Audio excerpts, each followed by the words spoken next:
Ja, das sind unsere Patenkinder und auch die Eltern. Hallo, liebe Zuschauer. Des Öfteren wurde ich jetzt gefragt, ob es möglich wäre, eine Patenschaft hier auf Samui zu übernehmen. Ja, ich fange jetzt damit an. Ich muss das jetzt so ein bisschen aufbauen. Als erstes ist jetzt hier die Großmutter dran. Die haben wir ja schon mal vor einigen Wochen besucht. Da verlinke ich jetzt gleich mal hier oben den Film.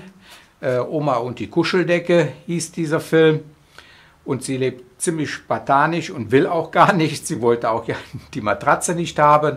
Also sie steht da gar nicht auf Luxus. Aber was sie gesagt hat, sie wünscht sich ab und zu mal, dass sie sich Obst und Gemüse kaufen könnte.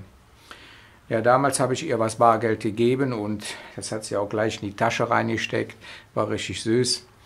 Also, wenn ihr die Patenschaft übernehmen wollt von Großmutter, unter meinem Film sind die Kontaktdaten. Wenn ihr die bei der Überweisung angebt, dann kann ich das in einem separaten Konto verbuchen.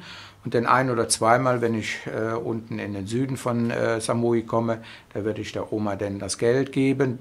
Beziehungsweise, wenn ich vorab weiß, sie möchte was Spezielles haben, dann besorge ich ihr das dann. Und so begleiten wir die Oma, die ja meint, sie wird bald sterben, die letzten Jahre noch. Mich würde es sehr freuen, wenn ihr die Patenschaft übernehmen würdet. Und wir sehen uns beim nächsten. Tschüss!